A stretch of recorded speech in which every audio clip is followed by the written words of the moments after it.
받아서 구원 얻는 지식을 그의 백성에게 가르쳐 줄 것이다. 이 세상에 막 태어난 아기를 바라보는 부모의 마음은 누구나 그 아기가 천재이길 기대하고 또 뛰어난 능력으로 최고의 존재가 되길 바라는 것이 인지상정일 것입니다. 그것은 요한의 아버지 사가랴에게도 별 다르지 않았을 것입니다. 그러나 요한이 잉태되기 전에 천사의 예고를 듣고 이스라엘의 구원을 향한 하나님의 계획을 밝히 알게 된 사가랴에게 그러한 세속적 욕망은 더 이상 그를 끄는 유혹이 되지 못했습니다. 왜냐하면 그는 그의 아들 요한이 어떤 존재인지를 알기 때문에 예수를 위해 태어난 존재, 예수의 길을 예비하는 자로서의 요한의 사명을 함께 기뻐하며 감사할 수 있었던 것입니다. 오늘의 본문인 누가복음 3장 1절 2절은 요한이 사역을 시작하던 즈음, 다시 말해서 예수께서 공생애를 시작하시던 즈음 로마 제국과 팔레스타인 지역의 통치자들의 목록을 상세히 나열하고 있습니다. 1절과 2절을 다 같이 한번 읽어보겠습니다.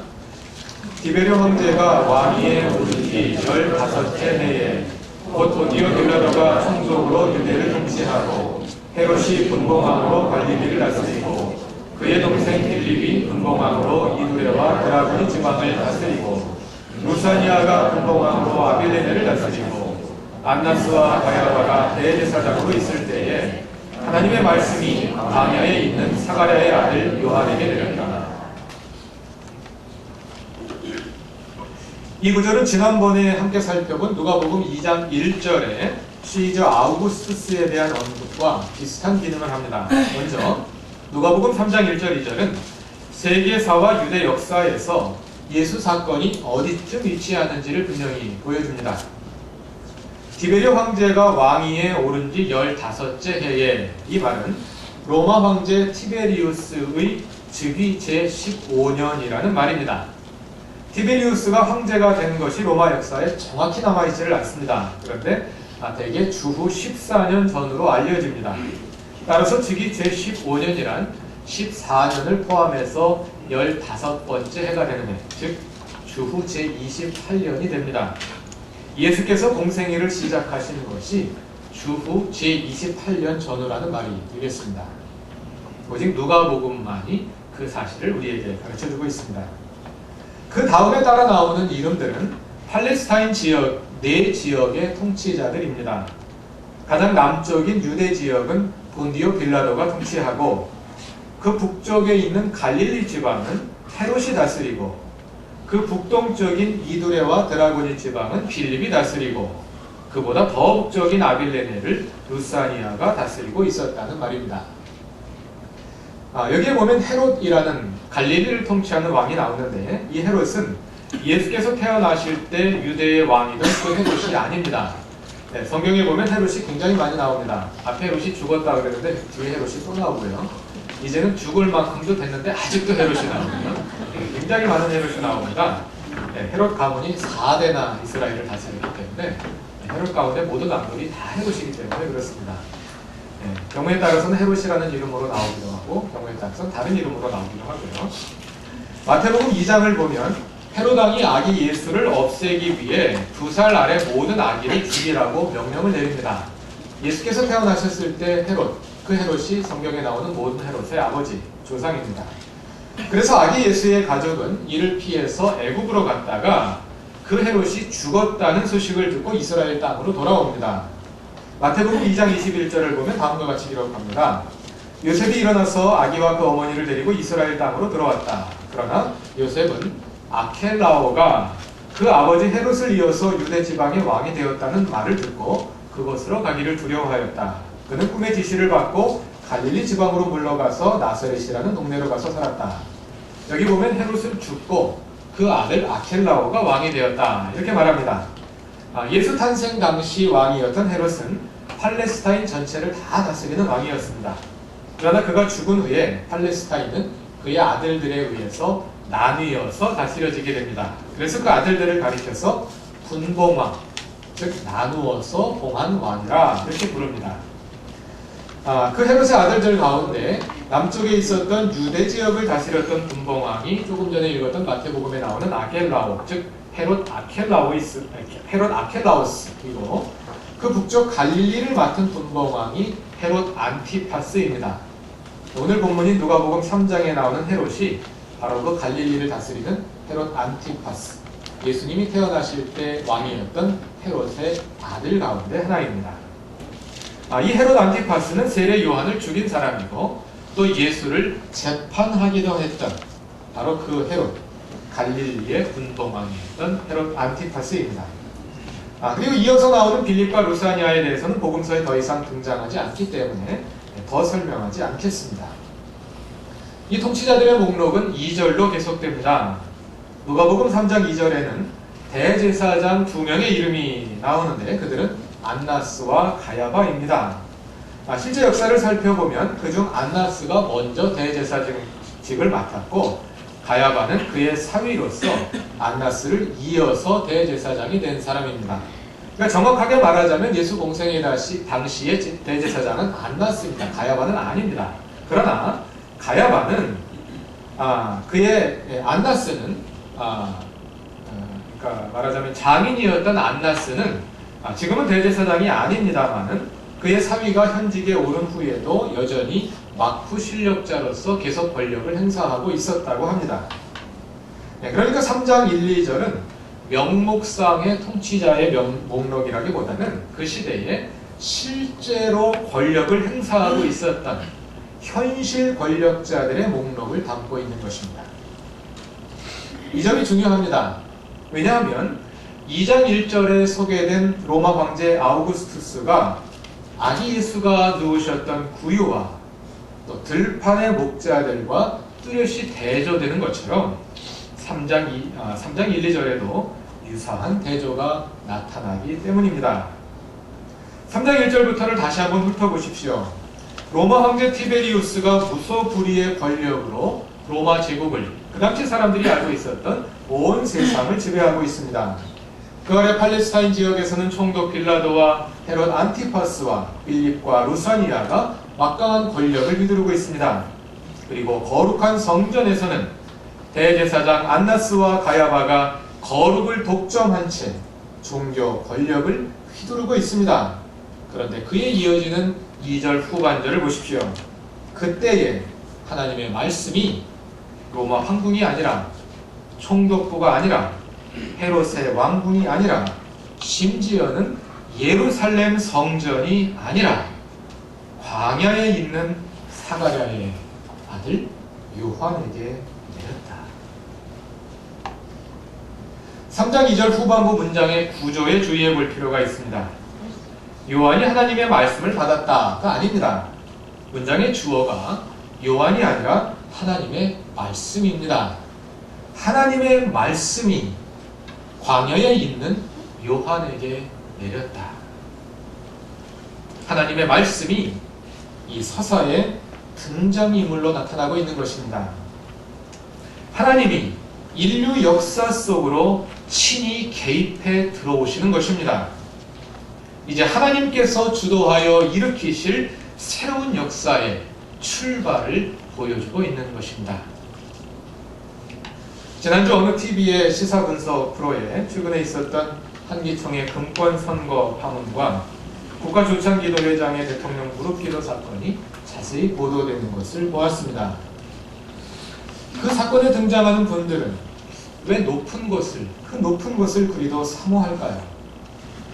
누가복음 3장이 보여주는 처절한 진실에 눈을 떠야 합니다.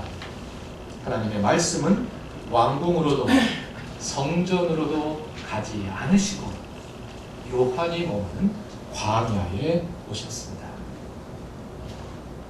요한은 광야의 사람이었습니다. 지난주에 찾아보았던 누가복음 1장 80절에 의하면 요한은 어릴 적부터 광야에 살았으며 그곳에서 예수를 위한 존재로서의 자신의 존재와 사명을 재확인하고 그곳에서 자라나며 영적으로 강해졌습니다. 하나님의 말씀은 그 광야의 요한에게 내리셨습니다. 그리고 요한은 광야에서 외치는 자가 되었습니다. 유대계 전통에서 광야는 출애굽 이후의 40년 광야 생활을 상징하는 장소입니다. 출애굽한 이스라엘은 오합지절과 같아서 가나안에 이루어질 새로운 하나님 백성의 나라보다 오히려 애굽에서 누리던 노예적 생존을 더 그리워하는 사람들이었습니다. 하나님은 그 이스라엘 백성을 40년 동안 광야에서 혹독히 훈련시켜서 하나님의 백성으로 만드셨습니다. 이러한 광야의 상징은 나중에 바벨론 포로기를 거치며 새로운 출애굽이라는 주제와 결합됩니다. 새로운 출애굽이라는 주제가 뭐냐 하면요, 북왕국 이스라엘이 기원전 721년에 신아시리아 제국에 의해서 멸망하고 또 남왕국 유다가 기원전 587년에 신바빌로니아 제국에 의해서 멸망해서 모두 포로가 되어서 잡혀갔다가 그 다음에 대를 잇는 제국 페르시아 제국의 고레스 황제의 칙령에 의해서 포로들이 전부 다 고국으로 귀환해서 새로운 나라를 세우게 됩니다. 예언자들은 이렇게 이스라엘이 회복되는 과정을 제2의 출애굽이라고 부릅니다.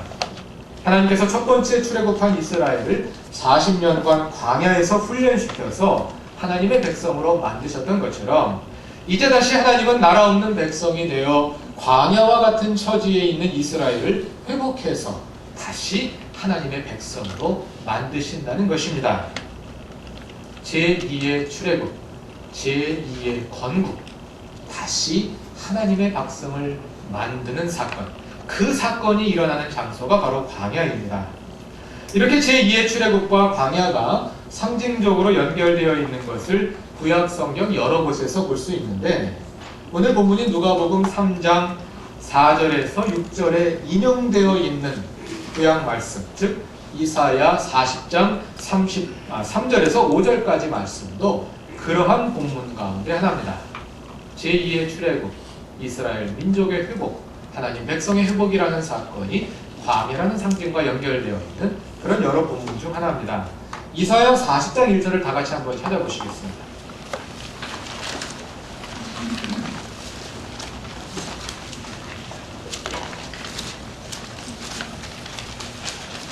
구약 성경 이사야 40장 1절 말씀입니다.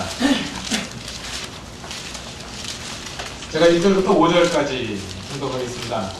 너희를 위로하여라. 나의 백성을 위로하여라. 너희의 하나님께서 말씀하신다. 예루살렘 주민을 격려하고 그들에게 일러주어라.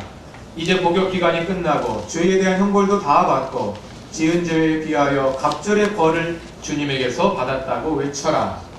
포로로 잡혀갔던 이스라엘이 회복되는 모습을 보여주는 것입니다.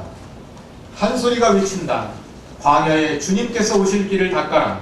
사막에 우리 하나님께서 오실 큰 길을 곧게 내어라.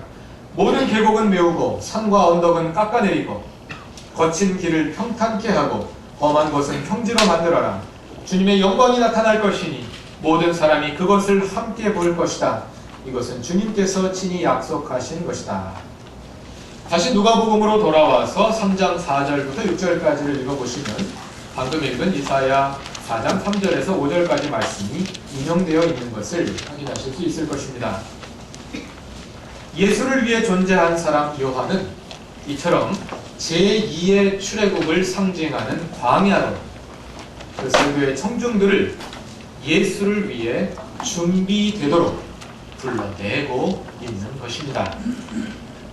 누가복음 4장을 보면 예수님에게서 광야는 40일 금식을 통해 사탄의 시험을 이겨내고 자신의 존재와 사명을 재확인하는 자리였습니다. 또 누가복음 5장 16절에서 광야는 기도의 장소였습니다. 누가복음 5장 16절은 예수께서 외딴 데로 물러가서 기도하셨다고 말하는데, 여기서 외딴 데로 번역된 헬라어 에레모스는 3장에 나오는 광야와 같은 단어입니다. 광야는 기도의 장소였습니다. 그리고 요한은 그 광야에서 자라나며 영적으로 강해졌습니다. 광야는 기도의 공간이며 우리를 영적으로 강화시키고 우리의 존재와 사명을 재확인시켜서 하나님의 백성으로 조성하는 공간입니다. 그 광야에서 요한은 예수의 사람으로 만들어졌습니다. 그리고 그 광야에 예수께서 오실 길을 닦았습니다. 2주 전에 우리는 누가복음 2장을 통해 아기 예수가 누우셨던 구유를 묵상하며 우리 안에 예수를 위한 공간을 만들길, 우리 자신이 예수가 묵으실 수 있는 공간이 되기를 기도했습니다. 오늘은 다시 요한이 머물렀던 광야를 떠올리며 우리가 예수를 위한 광야가 되기를 소망합니다. 우리도 그 광야로 갑시다. 우리의 삶에 예수를 위한 광야를 간직합시다. 그 광야에서 예수를 위한 존재로서의 우리와 우리의 존재와 사명을 재확인하며 그곳에서 우리를 영적으로 새롭게 합시다. 세례 요한, 그는 예수를 위해 존재한 사람이었습니다. 우리도 예수를 위해 존재하는 사람이 되기를 원합니다. 다 같이 기도드리겠습니다.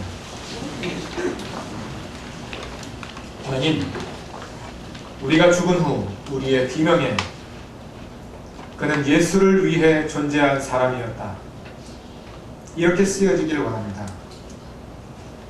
우리의 삶의 광야를 간직하여 그곳에서 예수를 위한 존재로서의 우리의 존재와 사명을 발견하며 그 광야에서 우리의 삶에 임하시는 주님의 길을 준비하게 하옵소서. 그 광야에서 예수를 위한 존재로 더욱 성장하고 또 영적으로 강건해지게 하옵소서. 예수님의 이름으로 기도드립니다. 아멘.